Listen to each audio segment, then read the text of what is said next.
Operation സിന്ദൂറിന്റെ സമയത്ത് പാകിസ്ഥാനിലെ president അടക്കം പ്രധാനമന്ത്രി അടക്കം ബങ്കറുകളിൽ ഒളിവിൽ കഴിയുകയായിരുന്നു എന്നുള്ള നിർണായകമായ വാർത്തകളാണ് പുറത്തു വരുന്നത്. ഇന്ത്യയുടെ ആക്രമണം ഭയന്ന് മാളത്തിൽ ഒളിച്ചു പാകിസ്ഥാന്റെ പ്രസിഡന്റും പ്രധാനമന്ത്രിയും. എന്തിനേറെ പറയുന്നു, പാകിസ്ഥാന്റെ സൈനിക മേധാവി അസീം മുനീർ അടക്കം ഭൂഗർഭ ബങ്കറുകളിൽ 4 ദിവസം ഭയന്നു കഴിച്ചുകൂട്ടി എന്നുള്ള വാർത്തകളാണ് ഇപ്പോൾ പാകിസ്ഥാനിൽ നിന്ന് പുറത്തു വരുന്നത്.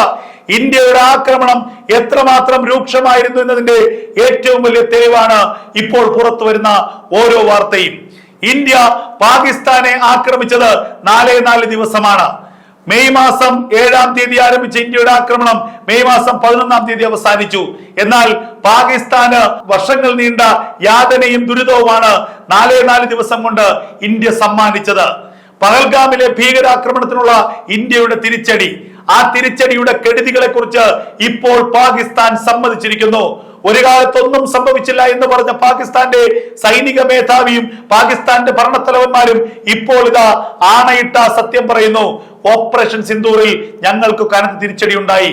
ഓപ്പറേഷൻ സിന്ദൂറിൽ ഞങ്ങളുടെ സൈനിക ബേസുകൾ തകർക്കപ്പെട്ടു. ഓപ്പറേഷൻ സിന്ദൂറിന്റെ സമയത്ത് ഞങ്ങൾ ഭൂഗർഭ ബങ്കറുകളിലായിരുന്നു. ഞങ്ങൾ മാളങ്ങളിൽ പതിയിരുന്ന് ജീവൻ രക്ഷിക്കുകയായിരുന്നു. കഴിഞ്ഞ ദിവസമാണ് ആസിഫ് അലി സർദാരി പാകിസ്ഥാന്റെ പ്രസിഡന്റ് പറഞ്ഞത്, ഓപ്പറേഷൻ സിന്ദൂറിൽ ഇന്ത്യ ആക്രമണം തുടങ്ങിയതിന് പിന്നാലെ ബങ്കറിലേക്ക് പോകാൻ സൈന്യം ഞങ്ങളോട് നിർദ്ദേശിച്ചു. ഇന്ത്യയുടെ ആക്രമണത്തിന്റെ വ്യാപ്തി എത്രയെന്ന് മനസ്സിലാക്കാൻ കഴിയില്ല. ഇന്ത്യ എന്തും ചെയ്യാൻ തയ്യാറായി നിൽക്കുകയാണ്. അതുകൊണ്ട് തന്നെ പ്രസിഡന്റിന്റെ പ്രധാനമന്ത്രിയുടെയും ഒക്കെ ജീവൻ സംരക്ഷിക്കേണ്ട സൈന്യത്തിന്റെ ഉത്തരവാദിത്തമാണ്.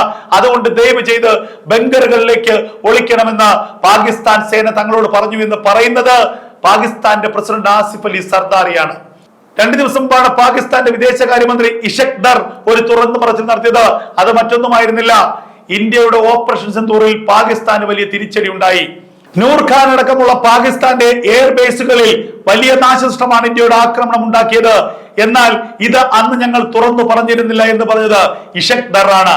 അതിന് 2 ദിവസം മുമ്പ് പാകിസ്ഥാന്റെ സൈനിക മേധാവി, ഇപ്പോഴത്തെ chief of defence staff Asim Munir പറഞ്ഞത്, അള്ളാഹുവിന്റെ ഒരു കരസ്പർശം ഞങ്ങൾക്കുണ്ടായിരുന്നു, അള്ളാഹുവിന്റെ ഒരു കൈസഹായം ഞങ്ങൾക്കുണ്ടായിരുന്നു. ഇല്ലായിരുന്നുവെങ്കിൽ ഞങ്ങൾക്ക് ഇന്ത്യക്കെതിരെയുള്ള യുദ്ധത്തിൽ പിടിച്ചു നിൽക്കാൻ കഴിയുമായിരുന്നില്ല.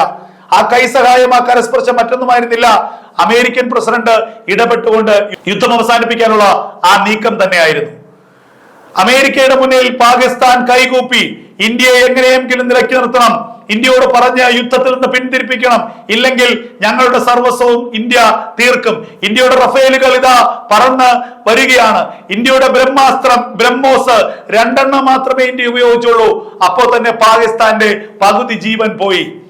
9 ഭീകര ക്യാമ്പുകൾ, 11 എയർ ബേസുകൾ, ഇതിലേക്കാണ് ഇന്ത്യ ആക്രമണം നടത്തിയത്. ഐക്യരാഷ്ട്രസഭയിൽ പാകിസ്ഥാന്റെ പ്രധാനമന്ത്രി ഷഹബാസ് ഷരീഫ് പറഞ്ഞത്, ഞങ്ങൾക്കൊന്നും സംഭവിച്ചിട്ടില്ല, ഇന്ത്യയുടെ 6 റഫേലുകൾ ഞങ്ങൾ വെടിവെച്ചിട്ടു, 2 പൈലറ്റുമാർ ഞങ്ങളുടെ കസ്റ്റഡിയിലുണ്ട്. നാണം കെട്ട ഒരു പ്രധാനമന്ത്രി, പെരും നുണ പറയുന്ന ഒരു പ്രധാനമന്ത്രി. ആ പ്രധാനമന്ത്രി ഇപ്പോൾ ഇതാ തുറന്ന് സമ്മതിച്ചിരിക്കുന്നു, ഓപ്പറേഷൻ സിന്ദൂറിൽ ഞങ്ങൾക്ക് വലിയ നാശനഷ്ടമുണ്ടായി.